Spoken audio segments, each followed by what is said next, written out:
Imagine being brought up in a world where the very foundations of your society, your laws, the language you speak, the buildings that stand around you, all trace their lineage back, not just centuries, but millennia, to a single, colossal entity. This isn't just a hypothetical exercise. It's the enduring reality bequeathed to us by the Roman Empire, a civilization so vast, so influential, that its echoes still resonate deafeningly in the halls of Western civilization today. Think about that for a moment. From the intricate legal statutes that govern nearly every aspect of our lives, to the very alphabet with which these words are written, to the architectural marvels that still inspire awe, Rome didn't just exist. It fundamentally shaped the trajectory of human history. Its monumental rise from a small, insignificant settlement on the Tiber to an empire stretching across 3 continents, encompassing diverse cultures and millions of people, is a narrative of ambition, innovation, and unparalleled power. And just as profoundly, its eventual complex decline offers a cautionary tale, a deep meditation on the fragility of even the most formidable human constructs. But here's the thing. This isn't just a remote, dusty historical account. It's a living testament to humanity's capacity for both monumental creation and devastating self-destruction. It's a story of extraordinary longevity, one that spanned over 1,000 years in its Western form alone, and an additional millennium as the Eastern Roman, or Byzantine, Empire. A story that saw emperors, generals, poets, and philosophers leave an indelible mark on the tapestry of time, often in ways they couldn't possibly have foreseen. Consider the sheer audacity of constructing structures that would survive earthquakes, wars, and the relentless march of time, still standing as silent sentinels to their creator's genius. Or the development of a legal system so sophisticated, so logically robust that it continues to inform and inspire jurisprudence globally. Where did this incredible power come from? How did such a seemingly invincible force eventually falter? And, perhaps most importantly for us, what lessons can we extract from this grand, epic journey, from the humble beginnings of a tiny city-state to the ultimate, inevitable decline of a civilization that once seemed eternal? In the next hour or so, we're going to embark on an ambitious journey, traversing the tumultuous landscape of Roman history, from its mythical founding to the final echoes of its Western collapse. We'll explore the monumental achievements, the internal struggles, the profound transformations, and the ultimate legacy of an empire that refused to simply fade into obscurity. This is the story of the Roman Empire, and it's far more than just a historical account. It's a mirror reflecting our own aspirations, our vulnerabilities, and the enduring human spirit. Stick around, because this journey promises to be revealing, enlightening, and perhaps even a little unsettling. Our journey through this colossal narrative begins not with an empire, but with a republic, built upon myth and sustained by an unrelenting military and civic discipline. To truly grasp the might of Rome, we must first understand the foundational elements that enabled its dizzying expansion and its eventual, seemingly inevitable, transformation into an empire. Imagine a small settlement, perched precariously on 7 hills overlooking the Tiber River, a place of humble origins, yet destined for greatness. The earliest Roman society, steeped in the tales of Romulus and Remus, the twin founders suckled by a she-wolf, quickly moved beyond legend into a period dominated by Etruscan kings, who brought early civic organization and sophistication to the fledgling city. This isn't just a charming fable, it laid the psychological groundwork for Roman exceptionalism. But here's the thing, the memory of these kings, and their eventual overthrow, instilled in the Roman psyche a deep-seated aversion to monarchy and a profound commitment to republican ideals. This commitment led to the development of the Roman Republic, a complex and initially quite stable system of governance characterized by a powerful Senate, various popular assemblies representing the populace, and a highly organized, citizen-based military. Think about the brilliance of separating powers, of establishing checks and balances, even in this ancient form. The institution of consuls, elected annually, ensured that no single individual could wield absolute power for too long. This unique blend of aristocratic leadership and plebeian representation, though often fraught with internal conflict, provided the engine that would drive Rome's expansion. And here's what makes this system so resilient. It was designed to adapt, albeit sometimes painfully, to the growing demands of its expanding domain. But how did this republic, relatively small in its initial stages, truly begin its meteoric rise? The answer lies in large part in a series of brutal existential conflicts known as the Punic Wars, fought against the formidable maritime power of Carthage. These wasn't just border skirmishes. These were clashes of titans, struggles for control of the entire Mediterranean. Hannibal's audacious march across the Alps, bringing war to the very gates of Rome, instilled both terror and an unflinching resolve in the Roman people. The eventual Roman triumph, after decades of relentless warfare, cemented its dominance not only in Italy, but across the Mediterranean basin. Imagine the strategic implications of winning such total wars. It meant access to vast resources, new trade routes, and a seemingly endless supply of manpower. This expansion, however, brought its own set of challenges, exposing cracks in the republican system. The influx of wealth, slaves, and new territories led to unprecedented social and economic stratification. Small farmers, the backbone of the military, and the republic were increasingly displaced by large estates worked by slave labor, leading to widespread discontent. This created fertile ground for internal strife, sowing the seeds of the republic's undoing even as it reached new heights of external power. This period saw the rise of powerful, ambitious individuals who, recognizing the shifting power dynamics, began to challenge the traditional authority of the Senate.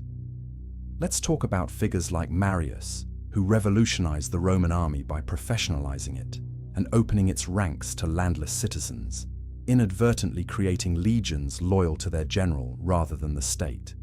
And then there's Sulla, who, after a brutal civil war, established a terrifying precedent by marching his legions on Rome and declaring himself dictator, albeit temporarily. The Gracchi brothers, Tiberius and Gaius, attempted bold land reforms to address the plight of the common people, but their efforts were ultimately met with violent opposition, highlighting the deep divisions within Roman society. Think about the desperation of trying to maintain an ideal in the face of such profound social upheaval. But here's where it gets really interesting and ultimately truly transformative: the towering figure of Julius Caesar.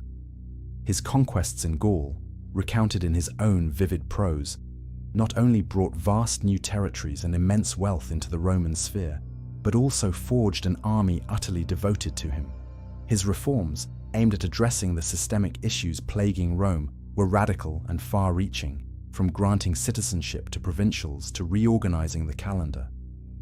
But his unparalleled popularity and unchecked ambition, perceived by some as a direct threat to the republican ideals, ultimately sealed his fate. His assassination on the Ides of March, 44 BCE, by a cabal of senators who feared his monarchical aspirations, was not the end of Caesar's influence. It was, paradoxically, the catalyst for the final, irrevocable collapse of the Republic. The vacuum left by his death plunged Rome into another brutal civil war, setting the stage for an entirely new form of governance. The Republic, for all its glory, had overstretched itself, and its internal mechanisms, designed for a city-state, proved incapable of governing an empire. And so, from the ashes of republican strife, a phoenix rose, the Roman Empire, ushering in what is arguably the most celebrated period in Roman history, the Pax Romana. This colossal shift was orchestrated by a man who understood power, politics, and perception better than almost anyone else in antiquity: Octavian, Julius Caesar's adopted son. Imagine the political tightrope walk he performed, meticulously consolidating power while carefully maintaining the illusion of republican forms. He didn't declare himself king. Rome had an intrinsic aversion to kings. Instead, he deftly accumulated a series of titles and offices: princeps, imperator, pontifex maximus, culminating in the revered name Augustus, bestowed upon him by the Senate. This wasn't just a clever rebranding, it was a profound transformation of the Roman political landscape, where the citizen of the Republic evolved into the subject of an emperor. The Pax Romana, literally the Roman peace, was, in essence, the fruit of Augustus's strategic genius and the stability he brought after decades of civil war. For 2 centuries, from 27 BCE to 180 CE, the Roman world experienced an unprecedented era of relative peace and stability. Think about the profound impact of such a sustained period of calm across such a vast territory. It allowed for astounding achievements in every conceivable field. This isn't just about military dominance, it's about the conditions that allowed for flourishing trade, intellectual pursuits, and monumental public works. The unified legal system, the common currency, and the extensive network of meticulously maintained roads facilitated unprecedented economic integration and cultural exchange across the empire. Let's talk about engineering triumphs that still boggle the modern mind. The Roman aqueducts, marvels of hydraulic engineering, crisscrossed the landscape, supplying fresh water to bustling cities and ensuring public health. The Colosseum, a testament to Roman architectural prowess and administrative organization, became a symbol of imperial grandeur and public spectacle. The Pantheon, with its revolutionary concrete dome, stood as a spiritual and architectural masterpiece. And here's what makes this truly extraordinary. These aren't just isolated structures. They're part of a systemic approach to infrastructure development that connected and sustained an entire empire. And the legal system, codified and refined, formed the bedrock of Western jurisprudence, influencing countless legal codes that followed. The principles of justice, property, and civic duty, though imperfectly applied, were revolutionary for their time. The backbone of this vast empire, of course, remained the Roman military, a highly disciplined fighting force that not only secured Rome's borders, but also acted as an instrument of pacification and Romanization. Legionaries, stationed in distant provinces, became agents of cultural diffusion, spreading Roman language, customs, and laws. Think about the strategic brilliance of Hadrian's Wall, a formidable defensive barrier stretching across northern Britain, marking the physical limits of Roman ambition and serving as a testament to their engineering and military might. It wasn't just a wall, it was a statement of imperial power and control. Daily life under the Pax Romana, especially for those living within the security of the empire, was remarkably sophisticated. Cities were vibrant centers of commerce and culture, adorned with forums, baths, and theaters. Trade routes connected distant corners of the empire, bringing exotic goods and ideas to Rome. The sheer vastness of the empire's reach, from the windswept shores of Britain to the scorching deserts of Egypt, meant a rich tapestry of cultures existed under the Roman banner, or contributing to and drawing from the central power of Rome. It's about an interconnected world, centuries before globalization became a buzzword. But even in this golden age, the seeds of future instability were subtly being sown, often disguised by the very prosperity they fostered. The very success of the Pax Romana masked growing internal pressures and external threats that would ultimately bring about an entirely different chapter in Rome's story. Despite the unparalleled strength and apparent invincibility of the Pax Romana, even the mightiest empires eventually face their breaking point. For Rome, that reckoning arrived with brutal force in the 3rd century CE, a period aptly dubbed the crisis of the 3rd century. Imagine an empire operating without a steady hand at the helm, plunged into a maelstrom of incessant warfare, economic collapse, and relentless political upheaval. This isn't just a minor blip on the historical radar. It was a systemic shock that nearly tore the Roman state apart. It was a time when the very idea of Rome seemed on the verge of splintering irrevocably. The crisis manifested in a devastating trifecta of issues: rampant political instability, economic collapse, and overwhelming barbarian invasions.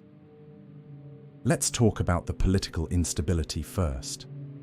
In a span of just 50 years, from 235 to 284 CE, Rome saw no fewer than 26 legitimate emperors, most of whom met violent ends.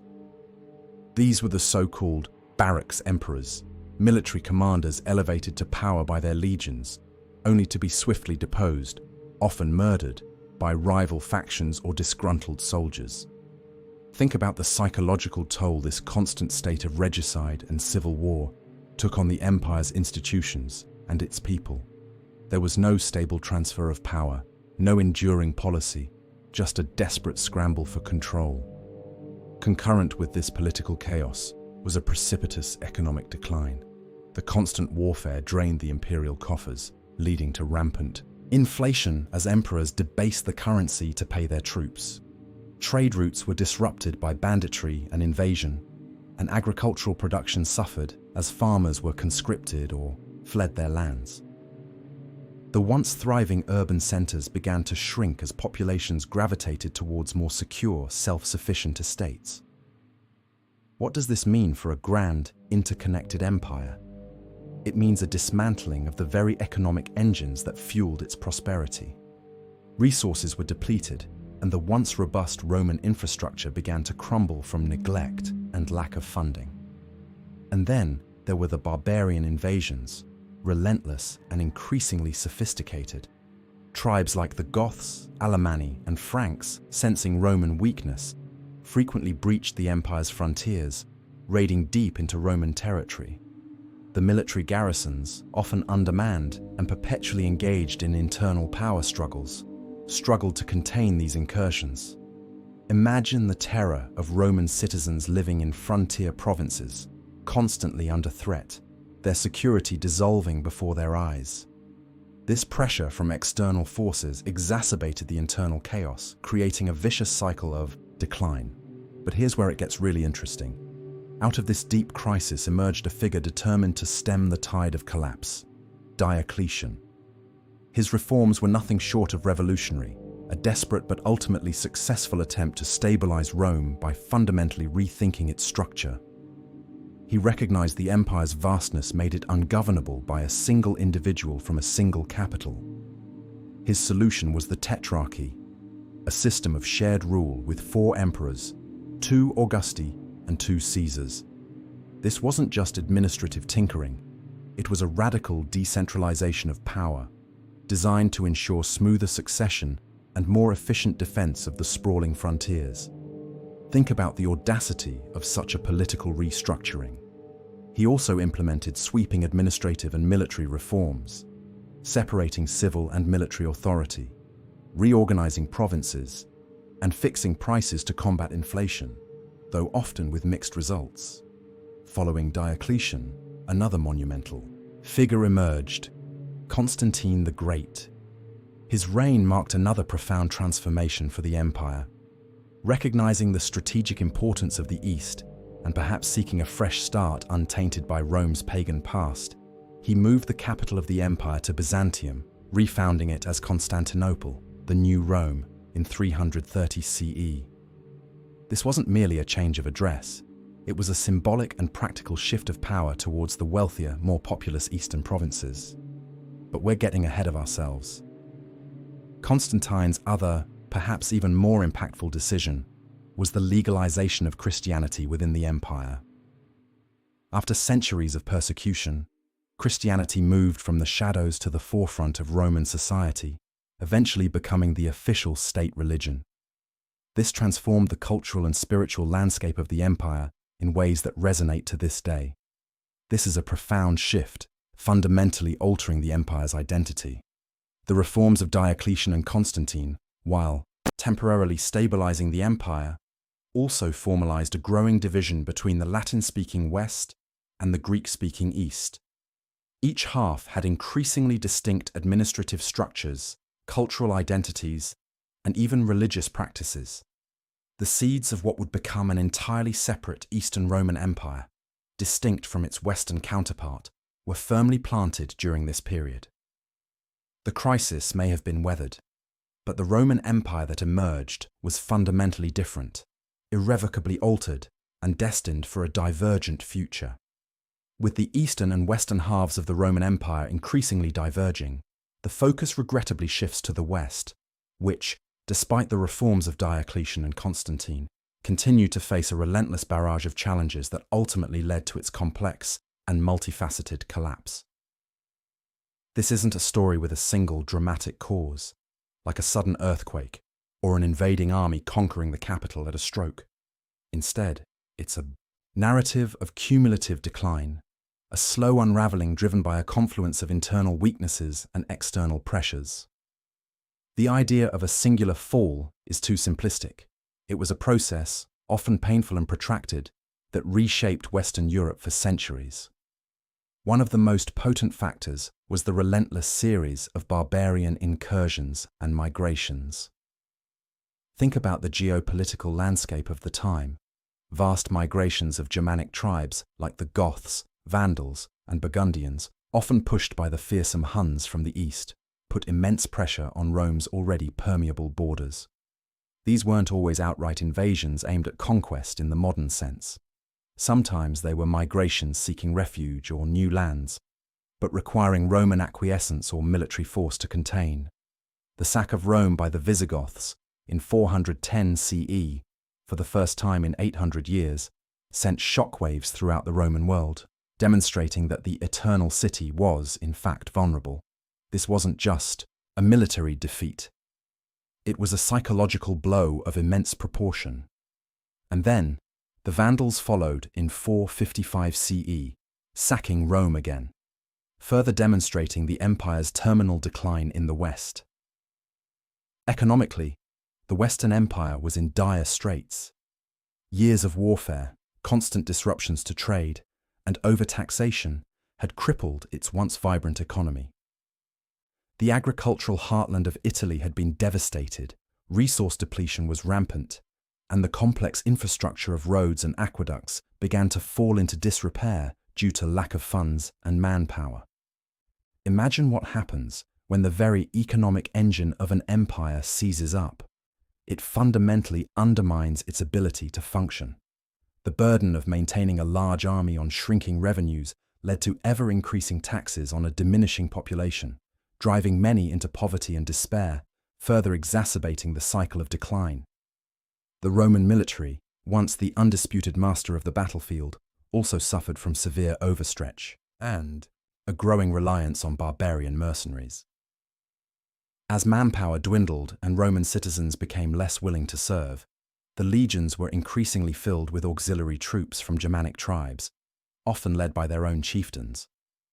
While these units could be effective, their loyalties were often divided, and they sometimes turned against their Roman paymasters. This isn't just a compromise, it's a fundamental weakening of the empire's defensive core, where the protectors themselves become potential threats. What if the very soldiers you rely on are more loyal to their own tribe than to Rome? Politically, the Western Empire was plagued by chronic instability, corruption, and a weakening central government. The court was often a hotbed of intrigue, with emperors frequently manipulated by powerful generals or palace officials. The vast bureaucracy, once efficient, became bloated and inefficient, plagued by corruption and a lack of accountability. Commanders in distant provinces often acted with a degree of independence that undermined imperial authority. Think about the challenge of governing such a vast, crumbling entity without a strong, unified leadership. The ability of the central government to project its power and enforce its laws diminished significantly, leading to a fragmentation of authority. The ultimate symbolic end. For the Western Roman Empire is often marked by the deposition of Romulus Augustulus in 476 CE. He was a child emperor, ruling symbolically over a shrinking dominion that barely extended beyond Italy itself, and he was deposed by the Germanic chieftain Odoacer. This wasn't a violent conquest of Rome itself, but a quiet, almost understated, removal of the last Western emperor. Odoacer simply sent the imperial regalia back to Constantinople, acknowledging the Eastern emperor as the sole legitimate ruler. This act, while perhaps less dramatic than the earlier sacks of Rome, marked the official end of direct Roman imperial rule in Western Europe. But here's the thing. Rome didn't simply vanish overnight. Its institutions, laws, and culture continued to exist in fragmented forms, evolving into the various kingdoms that would define the early medieval period. The fall was a transformation, not an annihilation, but the imperial light in the West had definitively dimmed, while the Western, Roman Empire grappled with its protracted collapse. Its Eastern counterpart, often referred to as the Byzantine Empire, not only endured but thrived for another 1,000 years. This isn't just a historical footnote. It's a testament to the resilience of Roman institutions and culture, albeit transformed and adapted for a new era. Imagine a world where the legacy of Rome, its intricate legal system, its administrative prowess, its deep connection to classical learning, continued to flourish in a different cultural and geographical context. That was Byzantium. Constantinople, the city founded by Constantine, truly lived up to its moniker as the New Rome. It became a thriving center of culture, commerce, and political power, strategically located at the crossroads of Europe and Asia. Think about the advantages of its location, commanding vital trade routes and acting as a bulwark against invasions from the east. It was a city of unparalleled wealth and grandeur, far outstripping the decaying cities of the West. Its magnificent Hagia Sophia, a masterpiece of Byzantine architecture, stood as a testament to its spiritual and artistic vibrancy. The city itself became a fortress, defending the Roman legacy through numerous sieges for centuries. The Eastern Roman Empire proudly considered itself the direct continuation of Rome, and it preserved many Roman traditions, laws, and administrative structures. Latin remained the official language for a time, though Greek eventually became dominant, reflecting the linguistic and cultural realities of the Eastern Mediterranean. But here's what truly set it apart: the Justinian Corpus Civilis, commissioned by Emperor Justinian I in the 6th century. This monumental codification of Roman law, comprising the Code, Digest, and Institutes, wasn't just a legal document. It was an intellectual achievement of profound importance, preserving and systematizing thousands of years of Roman jurisprudence. It served as the foundation of civil law systems throughout much of continental Europe and continues to influence legal thought today. What if such a vast body of law had been lost during the turmoil of the West? Justinian's reign also saw ambitious attempts to reconquer lost Western territories, reflecting the Eastern Empire's self-perception as the rightful heir to the entire Roman legacy. While these efforts were costly and ultimately unsustainable, they demonstrated the enduring imperial ambition of Byzantium. But we're getting ahead of ourselves. The Eastern Empire, despite sharing a Roman heritage, began to diverge significantly from the Latin West. Linguistically, culturally, and religiously, the two halves grew further apart. The Great Schism of 1054, which formally separated the Eastern Orthodox Church from the Roman Catholic Church, underscored this growing chasm. This isn't just a theological dispute, it's a profound cultural and political divorce between two once united halves of an empire.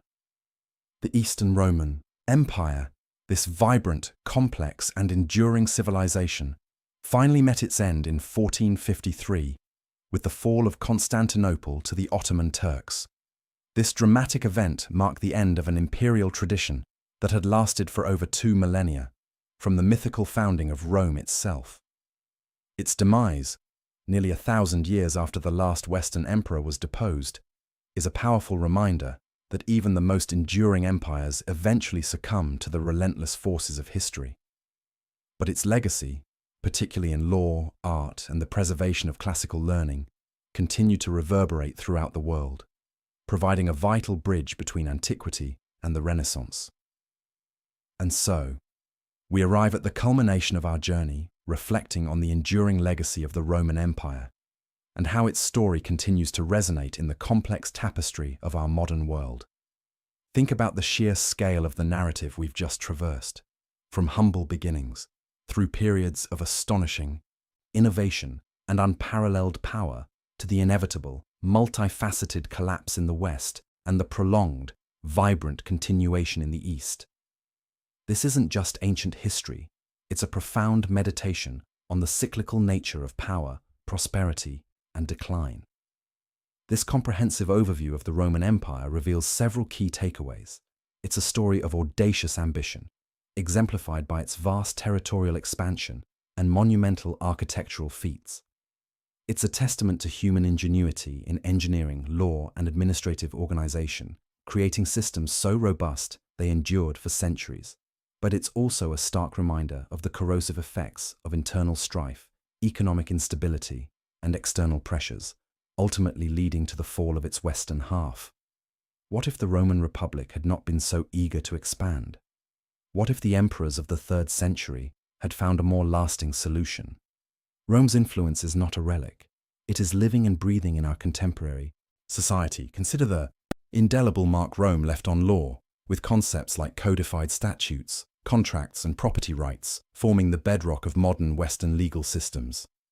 Our languages, particularly the Romance languages like French, Spanish, Italian, and Portuguese, are direct descendants of Latin, and even English is saturated with Latin-derived vocabulary. The very structures of our governments, with their senates and assemblies, echo Roman republican ideals. And then there's the architecture that surrounds us: arches, domes, and grand public spaces, all drawing inspiration from Roman precedents. This isn't just accidental, it's a testament to the fundamental power of Roman innovation. The enduring fascination with Roman history isn't solely academic, it's deeply human. The rise and fall of this colossal empire offers countless cautionary tales and inspiring narratives. It reminds us that even the most powerful and seemingly invincible civilizations are ultimately subject to the forces of change, often accelerated by internal decisions and external pressures. It's about the human condition writ large: ambition, hubris, loyalty, betrayal, genius, and folly, all played out on an epic stage. This isn't simply the story of a bygone era. It's a mirror reflecting the challenges and triumphs that continue to define human societies. So, why does the story of the Roman Empire remain so profoundly relevant in our hyper-connected, rapidly evolving world? Because it offers us a grand, sweeping canvas upon which to examine the perennial questions of governance, citizenship, justice, and the very nature of civilization itself. It teaches us about the fragility of peace, the cost of empire, and the enduring power of ideas. From the intricacies of Roman law to the majesty of its architecture, from the strategic brilliance of its generals to the everyday lives of its citizens, Rome's narrative serves as an invaluable guide, not just for understanding the past, but for navigating the complexities of our present and contemplating the possible trajectories of our future. It's about recognizing that the echoes of Rome are not just whispers in ancient ruins, but resonant truths that continue to shape who we are. If you found this journey through Rome's colossal story as captivating as I have, please consider sharing your thoughts in the comments below. Let me know what aspect of the Roman Empire you find most fascinating, or what lessons you believe are most pertinent today. Your insights truly enrich this conversation. Thank you for joining me on this exploration, and I look forward to continuing this discussion with all of you. Now let's delve a little deeper into some of the specific lessons and legacies that make Rome's story not just interesting, but frankly, indispensable for anyone seeking to understand the fabric of our modern world. Beyond the grand narratives of emperors and legions, we find foundational principles embedded in everyday Roman life that continue to reverberate. Take, for instance, the concept of citizenship. In the early Roman Republic, citizenship was a privilege, fiercely guarded and initially limited to the freeborn men of Rome. But over centuries it evolved, expanding to encompass conquered peoples, first in Italy, then across the empire. This wasn't always a smooth process. There were wars, rebellions, and intense political debates over who deserved Roman rights and responsibilities. Yet, this gradual, albeit often pragmatic expansion of citizenship laid the groundwork for ideas of universal rights and civic inclusion that would eventually bloom in later philosophical and political thought. The Roman experience demonstrated that citizenship could be a tool for integration, a way to bind diverse peoples to a common political entity, even if that binding often came with the heavy hand of Roman conquest. This dynamic interplay between inclusion and control, between rights and duties, remains a central tension in modern nation-states. How do we define who belongs, what rights they possess, and what obligations they bear?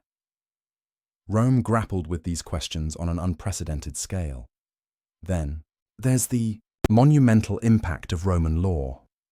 We often hear about Roman law in abstract terms, but its practical implications are staggering. It was perhaps their most profound and lasting intellectual contribution. Unlike many ancient legal systems that were rooted in religious decrees or arbitrary royal edicts, Roman law developed into a sophisticated, rational, and remarkably adaptable system. It wasn't just a collection of rules. It was a method of legal reasoning, a framework for solving complex disputes and regulating human interactions. Concepts like presumption of innocence, equality before the law, at least for citizens, the principle of habeas corpus, the right to challenge unlawful detention, and the distinction between public and private law all have deep Roman roots. The sheer intellectual effort involved in codifying laws, developing legal commentaries, and establishing professional jurists set a benchmark for legal systems worldwide. Even today, the legal frameworks of countless nations, particularly those in continental Europe and countries influenced by the Napoleonic Code, are direct descendants of Roman civil law. Common law systems, like those in the Anglo-American tradition, also absorbed significant Roman principles, particularly in areas like contract law and property rights.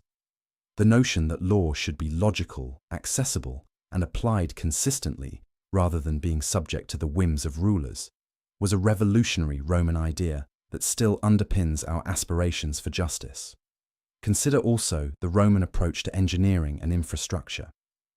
Beyond their awe-inspiring aqueducts and roads, which were technological marvels in their own right, the Romans created an entire system designed to facilitate commerce, communication, and control across a vast empire. Those roads weren't just for legions. They were arteries for trade, enabling regional specialization and the movement of goods and ideas. The public baths weren't just for hygiene. They were social centers, places for business dealings, gossip, and intellectual discourse. Their sophisticated urban planning, with its grid systems, sewage networks, and public fountains, aimed to create livable, functional cities. This wasn't just about building impressive structures. It was about systematically improving the quality of life and integrating diverse territories into a cohesive whole. This foresight, this understanding that a thriving society requires robust infrastructure, is a lesson that continues to echo in debates about public investment, urban development, and the very architecture of our modern metropolises. And what about Roman political thought? While they didn't have a formalized political philosophy in the same way the Greeks did, the Romans, particularly during the Republic, were masters of practical governance and constitutional design. The delicate balance of power between consuls, the Senate, and the various assemblies, the concept of checks and balances, the annual election of magistrates, the idea of public service. These were all innovations designed to prevent tyranny and ensure stability. Of course, the Republic ultimately failed, collapsing into empire, but the Republican ideals it championed, virtue, civic duty, the rejection of kingship, would resound through history. Think of the American founding fathers deeply steeped in classical texts, who explicitly looked to the Roman Republic as both a model and a cautionary tale. They sought to emulate its virtues while avoiding its ultimate pitfalls. The very language of modern politics, Senate, capital, republic, is saturated with Roman antecedents. The endless struggle between individual liberty and collective good, between populism and elite governance, between central authority and regional autonomy. These are debates Rome engaged in, often violently, and their experiences offer profound insights, not simplistic answers, into these enduring dilemmas. Beyond these grand, societal structures, the individual Roman offered profound insights into human nature. The concept of virtues, for example, was central to Roman identity, particularly for men. It encompassed not just bravery in battle, but also moral excellence, political integrity, discipline, and a commitment to public service. It was about living up to one's responsibilities to family, community, and state. While perhaps stoic and, by modern standards, sometimes harsh, virtues represented an ideal of rigorous self-improvement and dedication to a greater purpose that resonates even today. Contrast this with the later Roman fascination with luxury and decadence, which often coincided with periods of decline and moral hand-wringing. This societal pendulum swing, from austere virtue to lavish excess, provides a timeless narrative about the temptations of power and wealth and the constant challenge of maintaining civic values in times of prosperity. The Roman approach to religious integration is another fascinating aspect. While they were famously tolerant of diverse local cults and practices, they also expected a certain deference to the state gods and the imperial cult. This wasn't about imposing a single dogma, but about ensuring social cohesion and political loyalty. As Christianity emerged and refused to conform to these civic expectations, viewing the worship of emperors as idolatrous, it created an irreconcilable conflict that led to severe persecutions. Yet, ultimately, Christianity, once an outlawed sect, became the official religion of the empire, absorbing and adapting many Roman administrative and cultural structures along the way. This transformation speaks volumes about the dynamic interplay between faith and power, the resilience of belief systems, and the ways in which dominant cultures can both suppress and be profoundly reshaped by new ideas. The story of Roman paganism giving way to Christianity is a microcosm of broader historical processes, demonstrating how ideologies rise, clash, and ultimately transform the societies they inhabit. And what about the sheer scale of the Roman military machine? It wasn't just its logistical prowess or tactical brilliance, though those were undeniable. It was the institutionalization of warfare, the creation of a standing army loyal to the state, or later, to its generals. The Roman legion was a formidable fighting force, but it was also an engine of integration. Soldiers from across the empire, speaking different languages, were forged into a coherent unit, learning Roman discipline, Roman values, and often Roman Latin. Upon their retirement, these soldiers often settled in newly conquered territories, becoming agents of Romanization, spreading urban planning, language, and culture. The military, therefore, was not just about conquest. It was a powerful tool for social mobility, cultural assimilation, and the projection of Roman identity. The lessons here are not just about war-making, but about the profound social and cultural impacts of large-scale state institutions and their ability to shape identity and loyalty. The Roman economy was another marvel, particularly remarkable given the technological limitations of the era. It was an interlocked network of trade routes, agricultural, production, mining, and manufacturing that spanned an entire continent and beyond. They mastered mass production in certain sectors, like pottery and brickmaking, and created a common currency, facilitating transactions across vast distances. The sheer audacity of their grain supply system, which fed the city of Rome through maritime shipments from Egypt and North Africa, demonstrates a level of logistical coordination that would be challenging even today. This economic interconnectedness, while creating immense wealth, also created vulnerabilities.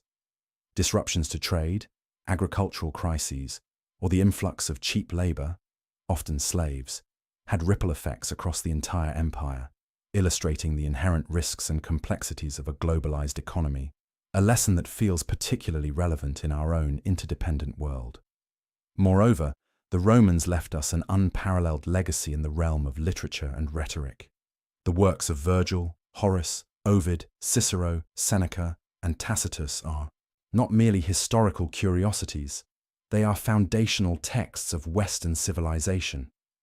They explored themes of love, loss, war, peace, power, and morality with a depth and artistry that continues to move and challenge readers.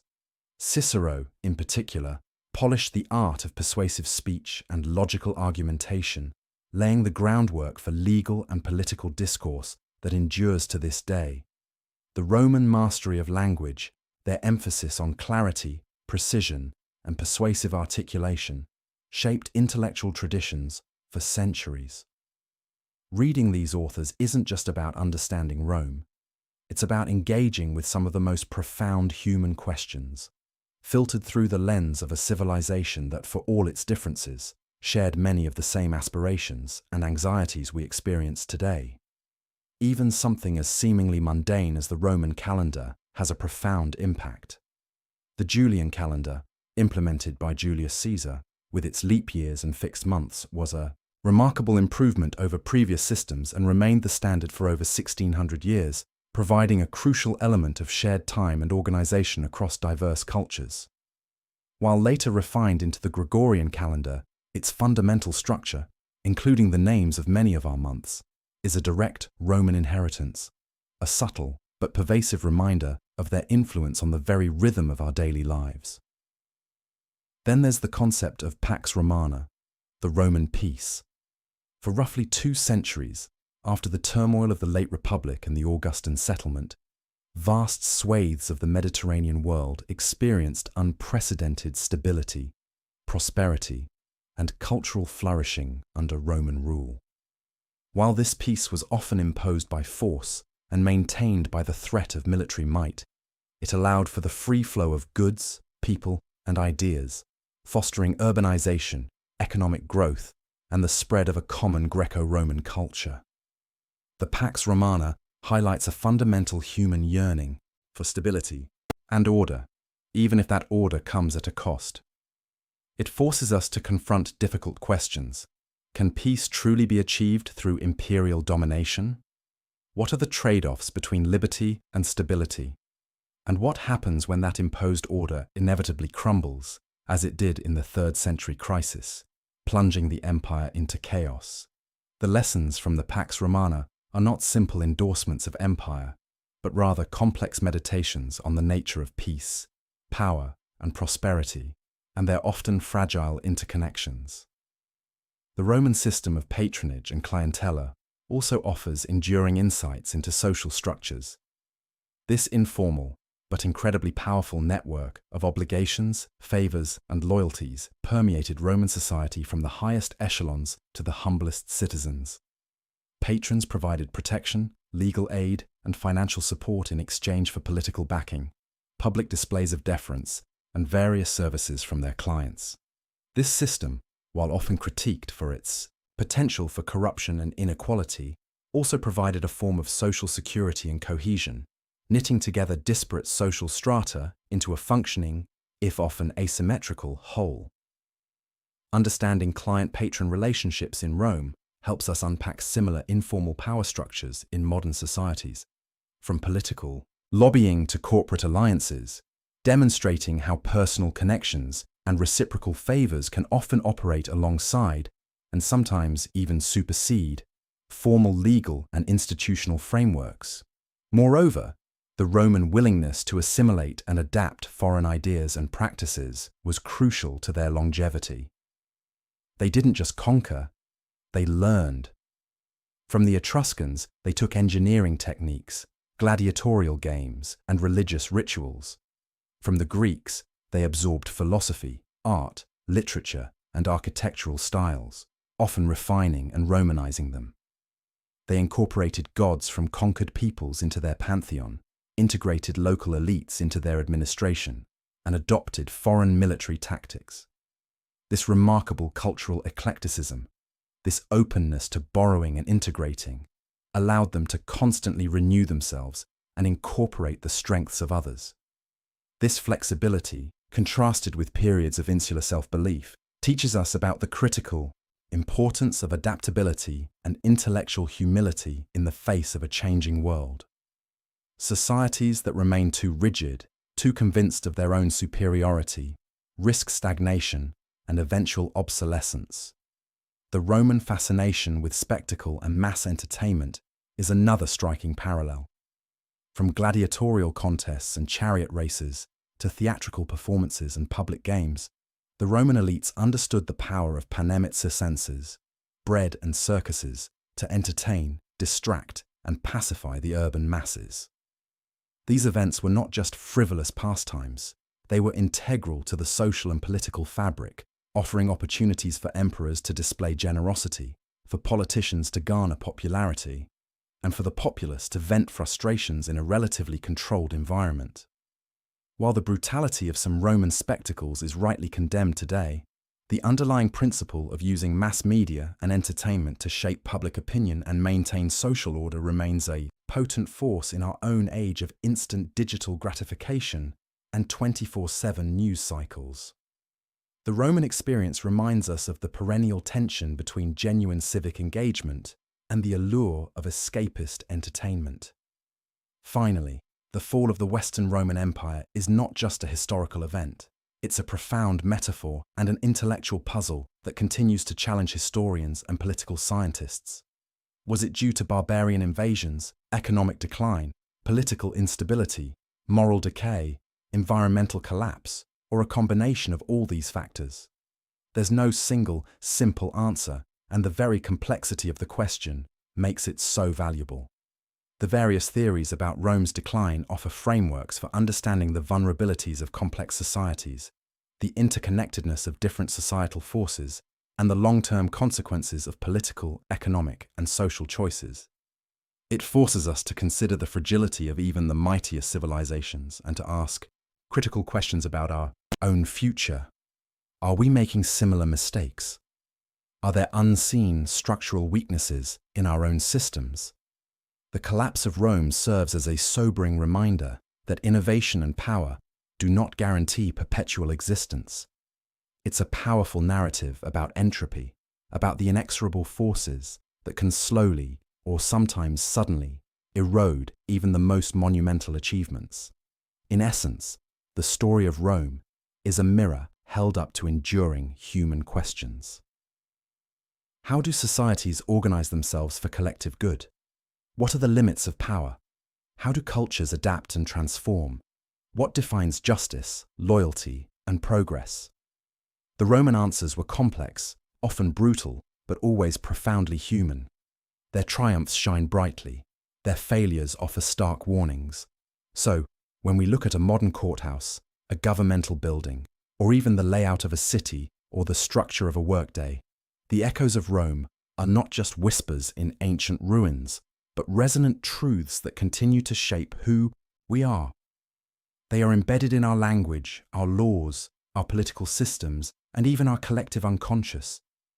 The sheer longevity and pervasive influence of Roman civilization make it an indispensable lens through which to view not just the past, but the complexities of our present and the myriad possibilities of our future. It's an ongoing conversation, a living legacy, and a testament to the enduring power of human ingenuity, ambition, and resilience, for better or for worse. If you found this journey through Rome's colossal story as captivating as I have, please consider sharing your thoughts in the comments below. Let me know what aspect of the Roman Empire you find most fascinating, or what lessons you believe are most pertinent today. Your insights truly enrich this conversation, and I look forward to reading them. Thank you. Perhaps the most profound lesson from Rome is not just about its eventual fall, but its extraordinary ability to rise, adapt, and profoundly reshape the world around it over centuries. It's a testament to the power of organization, the sophistication of engineering, and the sheer audacity of vision that a civilization could expand its reach across 3 continents, influencing everything from the concrete in our buildings to the very concept of a central government. And through all its permutations, from republic to empire, From paganism to Christianity, Rome demonstrates humanity's remarkable capacity for societal evolution, sometimes through violent conquest, sometimes through subtle cultural diffusion. Yet, this very expansion also sowed the seeds of its eventual decline, illustrating the delicate balance between growth and sustainability. Can a system grow indefinitely without fracturing under its own weight? Can a culture absorb so many diverse peoples without losing its original identity or coherence? These are questions that resonate deeply in our increasingly globalized world, where borders blur and cultures collide. Rome's saga forces us to ask if there's an optimal size, a point of diminishing returns for empires, corporations, or even political unions.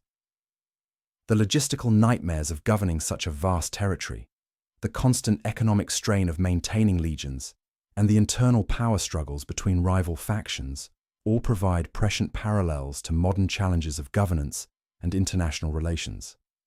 Think of the delicate dance between central authority and local autonomy that played out in Roman provinces. It's a debate that continues in federal systems worldwide.